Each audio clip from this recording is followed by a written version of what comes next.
There's a specific kind of silence that only exists at the top of things, not the silence of emptiness. I learned that distinction early, somewhere between my 7th birthday party and my 14th, when I finally understood that a room full of people applauding, you can feel like the loneliest place on earth. No, the silence I'm talking about is something else entirely. It's architectural. It's the silence of glass walls and climate-controlled air and the particular acoustic dampening that costs more per square foot than most people earn in a year. It's the silence of having arrived somewhere so high up that the world below becomes theoretical, a thing you observe but no longer inhabit. My penthouse sat on the 43rd floor of the Valerius Fontaine Meridian Tower, cantilevered over Biscayne Bay like a dare. On clear mornings, which in Miami was most mornings, the water stretched out beneath the terrace in this particular shade of blue-green that my mother used to call aquamarine, before she decided that having opinions about colors was too ordinary for the wife of a defense contractor. The complex floated, not literally, though sometimes it felt that way, anchored to the bay floor by columns of reinforced concrete that had survived 3 hurricanes without so much as a cracked tile. My father had commissioned the engineers to over-engineer everything by 30%. The Valerius Fontaine name doesn't bend, he used to say, and I used to nod. And somewhere between that nodding and this moment, I had become the kind of person who would also say that. I was 29 years old, and I had been nodding for a very long time. The morning Juno Kestrel walked into my life, I was standing on the east-facing terrace in a robe that cost more than a semester of college tuition, holding a cup of coffee I hadn't touched, watching a cargo ship make its slow, deliberate way toward the port of Miami. I was thinking about numbers. Specifically, I was thinking about the $2.8 billion contract with Ardent Defense Systems that my board had spent the last 11 months negotiating, the kind of deal that would cement the Valerius Fontaine aerospace legacy for another generation, transition us fully into the government satellite sector, and require, in the delicate phrasing of my chief legal officer, sustained reputational stability. What Harmon actually meant, in the less delicate phrasing he used when we were alone in the boardroom with the door closed, was, "Don't let anything embarrassing happen, I was aware. In the abstract way, you become aware of things you've carefully decided not to examine directly. That embarrassing covered a fairly specific set of circumstances in Harmon's world.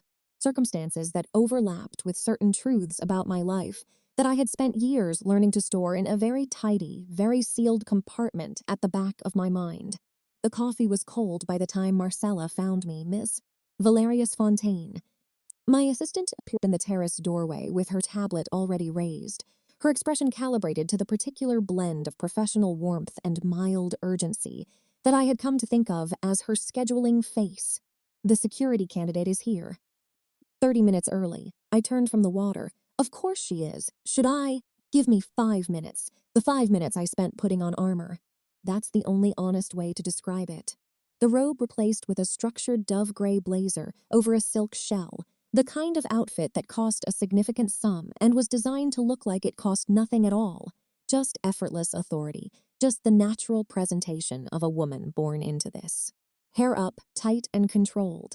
The single piece of jewelry I allowed myself on working days, a platinum cuff at my left wrist that had been my grandmother Isolde's. She had built the original Valerius Fontaine holdings from a small avionics components company in the 1970s, and she had worn this cuff at every significant meeting of her career, and when she left it to me, she had said, "Lysithia, no one needs to know what you're thinking. They only need to believe you're always right." I had always tried to honor both parts of that instruction. The woman standing in my living room did not look like someone who cared whether I was right or not. That was the first thing I noticed. Not her appearance, though I noticed that too, in spite of myself. The lean efficiency of her, the way she stood slightly off-center from where Marcella had left her, positioned with her back angled toward the wall without seeming to think about it, the way her gaze swept the room in a single unhurried arc before landing on me. Not nervous, not performing, just assessing. She was wearing black trousers and a white shirt with the sleeves rolled to the elbow, which told me she had read the dress code guidelines in my security firm's brief and decided to interpret them loosely. Her hair was dark, cut short on the sides, and she had the kind of face that looked like it had been arrived at through experience rather than genetics. Not beautiful exactly, or not in the way I was used to thinking about beauty, which I recognized even then was probably my limitation and not hers. Mrs. Valerius Fontaine. Her voice was even, unhurried, a faint trace of something that might have been a Southwest accent worn down to almost nothing. Juno Kestrel, I know who you are. I crossed the room and did not offer my hand, which was a power move I had inherited from my father and had never managed to shed. Sit down. Something moved in her expression, there and gone, that I would later learn to recognize as the specific way she registered when someone had just done something mildly irritating. She sat. I remained standing. This was deliberate. I had read her file 3 times, and the version I had read myself, not the redacted summary Harmon's people had prepared, but the actual raw background report from the agency, because I did not delegate the things that mattered. Juno Kestrel, 34, former Air Force pilot, F-35, 7 years, 2 tours in contested airspace that the report described only as classified operational theaters, honorable discharge. Then 4 years doing private security consulting, primarily for high-net-worth clients in environments with elevated threat profiles, which was the industry's charming way of saying unstable countries with people who didn't like the people she was paid to protect. 2 years prior, an incident in Bogota she'd left the country for, which my analyst flagged as a potential liability. But when I had pressed him on it, he'd said the client had been conducting business that politely could be called irregular. And Kestrel had not participated, and had in fact gotten both herself and the client's daughter out of a situation that should have been untenable. The agency considered her exceptional. The words they had used were decisive and low operational noise, which I had puzzled over until I understood that it meant she handled problems without creating new ones. There had also been, buried in an appendix of professional references, a note from her former Air Force commanding officer. Kestrel doesn't take orders she considers tactically unsound. You'll either find that unacceptable or exactly what you need. There is no middle position. I had read that sentence 4 times. Your file says you flew combat missions, I said. It does. And then you spent 2 years in Bogota. Among other places, the agency rates you as a close protection specialist with particular expertise in threat environments. I set down the folder I had been pretending to consult. What they don't tell me is why you want this assignment. Protecting an executive in Miami is considerably less interesting than what you've been doing. She looked at me for a moment without speaking. Not uncomfortable silence, the considering kind. Who told you I want interesting? The career trajectory suggests someone who gravitates toward complexity or someone who's tired of getting shot at. I hadn't expected that. The bluntness of it, offered without self-pity, without the performative weariness that some people deployed as a kind of resume accessory. She said it the way you'd say, I prefer the window seat, just a plain statement of preference. The threats against me, I said, shifting ground. You've reviewed them. I have. And 3 emails over 6 weeks sent through anonymized relays. 2 of them used language that was lifted almost verbatim from public forum posts about your father's company during the 2019 DoD contract controversy. One contained a photograph of the building's parking structure with no accompanying text. She paused. The parking structure photo is the one that matters. The other 2 are almost certainly noise. Someone with a grudge and internet access. The photo means someone with physical proximity and patience. The hairs on my arms lifted slightly. Harmon had told me the threats were probably nothing. The previous security firm, whose lead operative had spent most of his time eating in my kitchen and watching financial news on my television, had told me the same thing. Probably nothing was the assessment I had been living with for 6 weeks. You don't think it's nothing, I said. I think probably nothing is a statistical position, not a security position. A brief pause. The difference matters when you're the variable. That sentence settled over me in an odd way. Not alarming, something closer to the opposite. Like a door being measured carefully before anyone decided whether it needed to be reinforced. You'll have access to the full building systems, I said. My schedule is managed by Marcela Ruiz, who you'll coordinate with daily. I have events this week, a board dinner on Thursday, a site visit to our Cape Canaveral facility on Friday, and a government liaison's reception on Saturday evening that I cannot miss under any circumstances. I watched her take this in without writing anything down. My previous security lead found certain aspects of my personal routine to be negotiable territory, meaning he went where you told him to and stayed out of what you told him to stay out of. Essentially, I won't do that. The flatness of it was almost audible. No apology around it, no softening. I'm sorry? If I'm your protection, I need to know your actual patterns, not the schedule you give me. The habits you have that nobody writes down. What time you actually go to sleep, whether you use the service elevator, if you run in the morning, and what route you take, who has standing access to the residential floors. She met my eyes without flinching. I can be invisible the rest of the time if you want, but I can't do the job from the position you're describing. A long silence opened up between us. I was not accustomed to being told no. That's an embarrassing thing to admit, and also a simple truth. The architecture of my entire adult life had been arranged around my preferences, my schedule, my requirements. Even people who disagreed with me tended to do it with enough diplomatic scaffolding that the disagreement arrived padded and defanged. What Juno Kestrel had just done was different. She hadn't argued, hadn't negotiated, hadn't softened. She had simply stated the terms of her own competence as though they were non-negotiable facts, which of course they were. I noticed, somewhere in that silence, that my instinct was not to dismiss her.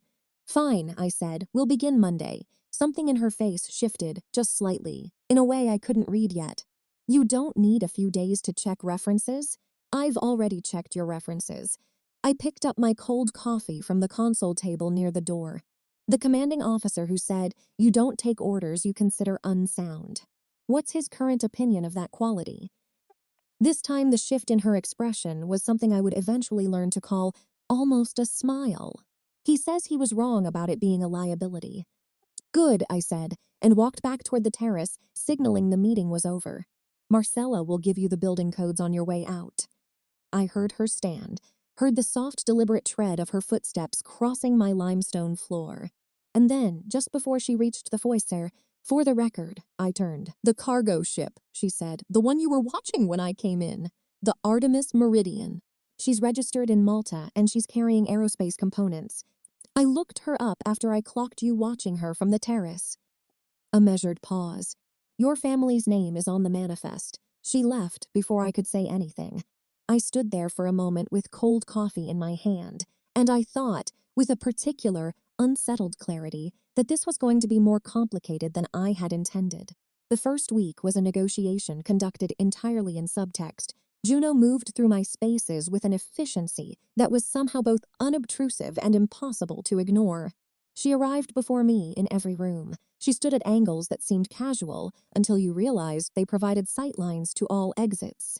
She spoke to the building staff, concierge, maintenance, my kitchen team, in the direct, easy way of someone who understood that the people who know a building best are never the ones who own it. By Wednesday, she knew the name of the overnight security guard's daughter, who had just started college. By Thursday, she had a mental map of every service corridor and utility access point in the tower. I know this because I asked Marcella to tell me, and Marcella told me with the expression of someone who was reservedly impressed and also slightly alarmed. She stayed out of my way, technically. She was present at the board dinner, visible near the room entrance with the kind of stillness that good security people cultivate, the art of being there without being in the way.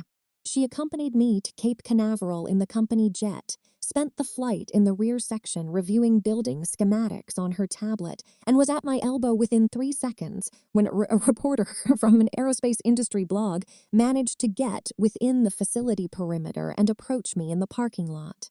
Nothing dramatic happened. The reporter was merely persistent, not threatening, but the speed of Juno's response, the complete absence of hesitation in the way she stepped between us, left me with a feeling I didn't immediately know what to do with. She had placed herself between me and the potential danger before I had even processed that the situation was escalating. I found myself thinking about that on the flight back, watching the Atlantic stretch out below us in the late afternoon light, the water the same blue-green as it was from my terrace. And I thought about what it must be like to move through the world the way she did. Always reading the room, always triangulating risk, never simply standing somewhere, always standing somewhere for a reason. It seemed exhausting. It also seemed, and I was aware this was an odd thing to think, like a kind of discipline I recognized. We were not different in that way, I thought. The armor was just different. The event that changed the texture of the first week happened on Friday night. The government liaisons of reception was scheduled for Saturday, but there was a pre-event dinner on Friday for the small circle of ardent event defense system stakeholders. 7 people, held in the private dining room of a Brickell restaurant, whose owner had personally confirmed the guest list and room security to me. The evening went correctly until it didn't. One of the stakeholders, a senior acquisition officer named Brigadier General Harwick, drank 3 glasses of scotch more than was advisable, and began making the kind of remarks about family legacy that are designed to feel like compliments and function as reminders of where the power actually sits. He said something about my father's vision. He said something about how the company needed steady leadership at this particular juncture. He looked at me in a particular way while saying it that I recognized from a lifetime of being looked at in that particular way. And I smiled, and I was impeccable, and somewhere in my chest something tightened to a point that felt almost structural. I excused myself between the main course and dessert. The restaurant's east exit was empty at that hour, looking out over Brickell Avenue, the city lights doing their usual excessive best. I stood at the railing and breathed, and tried to locate the tight thing in my chest and decide whether it was manageable or whether I was going to spend the next 40 minutes in a bathroom, pretending to check my messages while my face did something I couldn't afford. I heard the door open behind me. "You don't have to." I started, and then I turned and saw it was her, and something about that stopped the rest of the sentence. Juno leaned against the doorframe. She had changed into a dark blazer for the dinner, and she looked slightly less like herself than usual, which told me she found formal dress a mild imposition. "Harwick," she said. Not a question. "Just that. He's harmless," I said, which was both true and not the point. "I know." She stepped out onto the terrace, not close, just closer, and looked out at the city. I watched him do it. "The way he talks to you. Like you're the position you hold, not a person." I didn't say anything. "Probably happens constantly," she said, not with pity. Just with the matter-of-fact quality she seemed to bring to most observations about the world.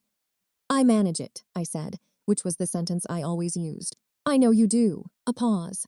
"Doesn't mean it isn't exhausting. The city moved below us, its 10,000 separate illuminated lives. Somewhere across the water my tower stood, with its lights burning on the 43rd floor where I lived inside glass and silence. "How long have you been doing this?" she asked. "The work?"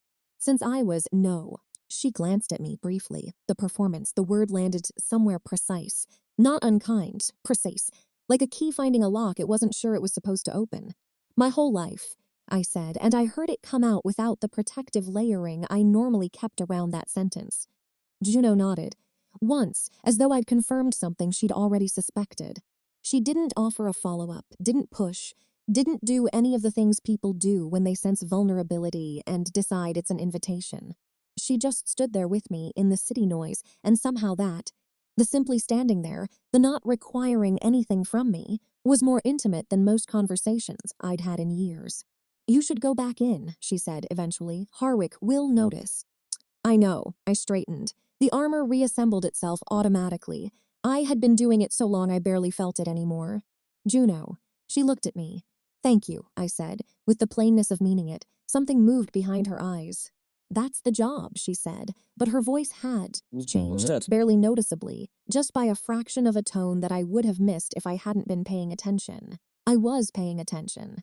The second week introduced insomnia, which is how I would describe it if I were being charitable, though what I was actually experiencing was less a clinical condition and more a particular inability to turn my brain off after midnight, when the building was quiet and the water was dark and the only light was the ambient glow of the city coming in through the terrace glass. I had always been a bad sleeper. The apartment was designed for it, in a grim sort of way. There was a reading alcove off the main bedroom, a small curved space with a built-in bench and recessed lighting, and approximately $2,000 worth of throw blankets, which my interior designer had cheerfully described as a contemplative nook, and which I used almost exclusively between 1 and 4 a.m., when my brain refused to be turned off. The first night I discovered that Juno also didn't sleep, or didn't sleep conventionally, was the Tuesday of the second week. I had been sitting in the alcove for about an hour with a book I wasn't reading when I heard movement in the main living space. My first response was the involuntary physical alert of someone who had been receiving anonymous threats, which I recognized even as it moved through me. Then I remembered. She had the residential codes. Her room was on the 42nd floor, one level below, connected by the private interior stair. And it was 4 in the morning, and she was awake, which meant she was doing her job. I put down the book and walked out. She was at the kitchen island with her own coffee. She'd found where Marcella kept the beans within 12 hours of her arrival, which I had noted with something that was not quite displeasure. And she was reading something on her tablet with the focused inward expression of someone processing information, rather than just consuming it. She looked up when I came in. Neither of us said anything for a moment. "I can go," she said. "You don't have to." I moved to the coffee maker. "My insomnia predates the threats." "Mine predates most things," she said, which was not quite a joke, but was adjacent to one. I poured coffee and sat at the other end of the island. And we read in silence for a while. Her, whatever she was reading, and me with the novel I'd brought from the alcove, which I still wasn't really reading. The kitchen had its own quiet different from the rest of the apartment, less designed somehow, more honest. "You flew F-35s, I said, without planning to. She looked up. "What was it like?" A pause. Not hesitation, consideration. "Like thinking at 100,000 feet, she said. "Everything simplified, no noise except what matters." I sat with that for a moment. "And then you left." "Yeah." She returned to her tablet just briefly. "Then I left. I recognized a closed door when I heard one. I didn't push it." We sat in the kitchen until almost 5, when the first pale gray of pre-dawn started to lighten the east windows. And the city began to wake up far below us, and at some point in that hour, something shifted between us in a way I wouldn't have been able to name precisely, but that I was aware of with the peripheral part of my attention that monitors things I'm not supposed to be monitoring. Not warmth exactly, not yet. Something quieter than that. The simple fact of two people who don't sleep sitting in the same silence without requiring anything from it. She left before Marcella arrived at 7. I stood at the kitchen window with my third cup of coffee and watched the cargo traffic on the bay, and I thought, for no reason I could immediately justify, that the night had felt like something, like a space between rules where the air tasted different. I didn't write that thought down. I stored it in the tidy sealed compartment at the back of my mind. I was very practiced at that. It was Harmon who, without meaning to, named the thing I had been not examining. The Thursday of the second week, in the boardroom, reviewing the final preparation steps for the Ardent contract signing ceremony scheduled for 6 weeks out. Harmon in his element, precise and relentless, moving through the checklist with the air of a man who has anticipated every variable. Image management strategy, confirmed. Media response protocol, confirmed. Board spokesperson schedule, confirmed. And then, smoothly, as though it were simply the next item on the list, the personal background review from Ardent's due diligence team. They want the standard profile, nothing unusual. Confirmed absence of complicating personal associations. Just the usual assurance of continuity. I looked at him. "Harmon, it's standard language, Lysithea. It means I know what it means." "A silence. It's a formality," he said. "Of course it is," I said, and smiled, and we moved on to the next agenda item, and I spent the rest of the meeting watching myself move through it with the same practiced competence I always deployed. And underneath that, in the sealed compartment, something was pressing against the walls of the container I'd built for it. Complicating personal association, I was 29 years old, and I had been making this particular things small and manageable for so long that I had almost convinced myself it was actually small. It wasn't a lie, exactly. It was more like a room in my life that I had chosen not to furnish, not to acknowledge, not to inhabit, because inhabiting it required a kind of courage I had never found a good enough reason to locate. I thought about my mother calling colors ordinary. I thought about my father saying, the Valerius Fontaine name doesn't bend. I thought about Juno infant with me on the terrace in Brickell while the city moved below us, saying, doesn't mean it isn't exhausting. And the thing in my chest tightened again the way it had that night. I drove home from the board meeting alone in the back of the car, which I almost never did. Juno was usually there, following in a second vehicle or riding with me, depending on the threat assessment for the day. I had asked Marcella to arrange the solo return without fully examining why, and in the car, in the leather and climate-controlled silence, I sat with it honestly for a few minutes. The honest thing was this. I had noticed her, not in the way you notice a professional competence, though she had that, in the way that a particular person starts to take up space in your thoughts when you don't mean them to, when they appear in the margins of unrelated reflections, when the memory of a conversation you had at 4 a.m. keeps surfacing with a quality of warmth that you recognize and have been deciding not to recognize. I had noticed her for approximately a week and 3 days, and I had been not examining it with the determination of someone who understood precisely what noticing her meant in the context of $2.8 billion and complicating personal associations and the Ardent Defense Systems contract and Harmon's very specific definition of sustained reputational stability. In the back of the car, crossing the causeway toward the tower, I looked at the water. The water was the same blue-green it always was. I thought, this is how it works. You keep everything in the right containers, and you drive across the water to your glass apartment, and you maintain the image and the legacy and the name, and in 6 weeks you sign the contract, and you keep doing the thing that has always been the plan. That was always the plan. I thought that for about 4 miles. Then I got home, and Juno was in the lobby, having come down to meet the car, and she looked at me once. That reading the room sweep, rapid and thorough, and said, hard meeting, with the tone she used when she was making an observation without being asked to make it, which was a habit of hers that I had started to find obscurely comforting rather than presumptuous. Yes, I said. Okay, she said, and walked with me to the elevator. She didn't ask for more than that. We rode up 43 floors in silence, and the silence was the same kind it had been in the kitchen at 4 a.m, the kind that didn't require anything. And when we reached the residential floor, she held the elevator door while I stepped out, and she said, I'll be on the floor tonight if you need anything. I looked at her. Standard protocol, she said. There was something in the set of her face that I was beginning to learn, a particular careful neutrality that meant she was being more deliberate than usual.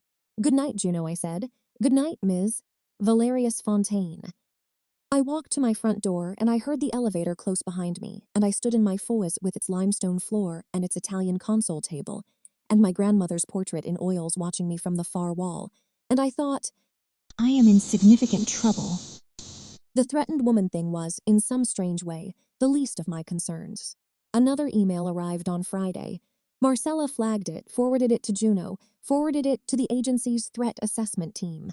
I was copied on everything as a formality, since everyone had tacitly agreed that I preferred to know what was happening and also preferred not to discuss it while I was preparing for meetings.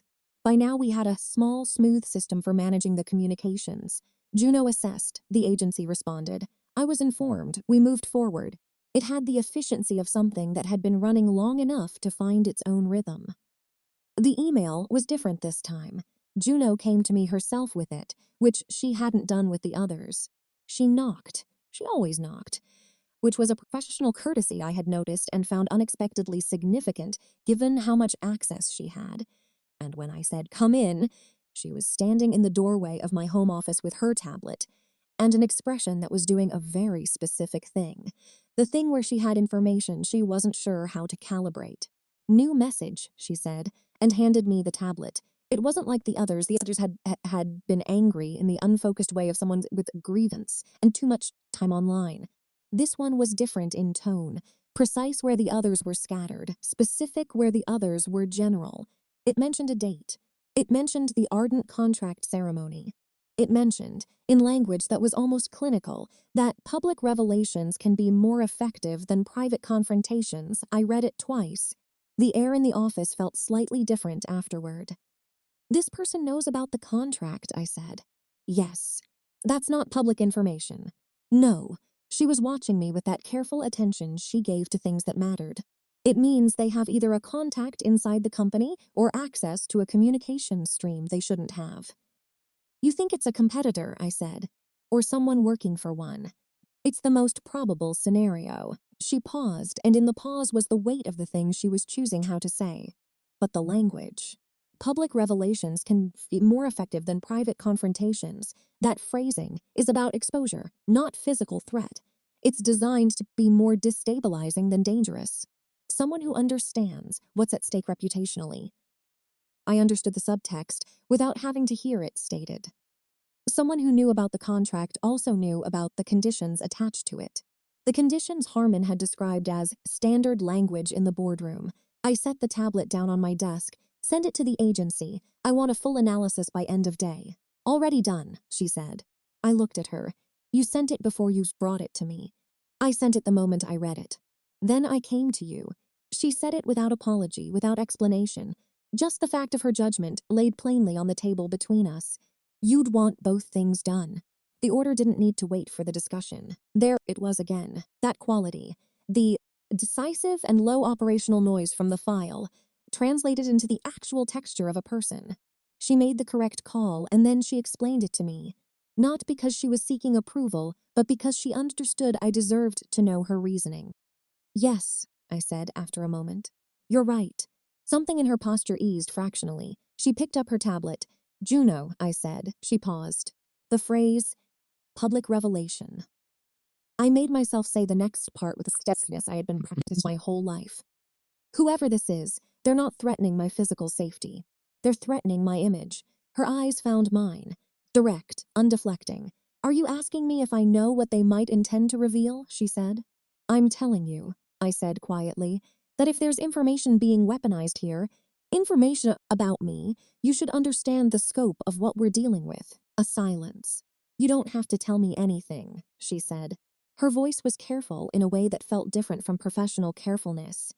It was the careful of someone who understood that some conversations rearrange the air permanently. No, I said. I don't. The moments stretched between us, long and quiet. Get some sleep, she said, finally, the shift gentle enough to let us both breathe again. We have the stakeholder reception tomorrow, and you looked like you hadn't slept last time you appeared at one of those. I never sleep before events, I said. I know. The ghost of something crossed her face. I'll be in the kitchen at 3 if the insomnia wins. She left. I sat at my desk for a long time after, the city doing its glittering, indifferent business beyond my windows, and thought about sealed compartments and the particular pressure of things that have been small for too long. I thought about what I hadn't said. I thought about what I hadn't needed to say. And I thought, with the quiet, terrifying clarity of someone who recognizes a turning point, in the moment they're standing inside it rather than the safe remove of having already passed it, that something was happening between the very careful, very controlled, very untouchable woman I had spent my whole life becoming, and this precise, unsentimental, impossible person who knocked before she entered my rooms and sat with me in kitchens at 4 a.m, and put herself between me and the things that could cause harm. That something was happening, and the sealed compartment at the back of my mind was not as sealed as I had believed. The water stretched out below my window, blue-green even in darkness, and somewhere in its depths, the columns that held my tower in place continued their patient, invisible work. And I sat with the knowledge that the 30% over-engineering my father had commissioned for this building had never been designed to account for the particular structural force now making itself felt. Some things I was beginning to understand couldn't be overbuilt against.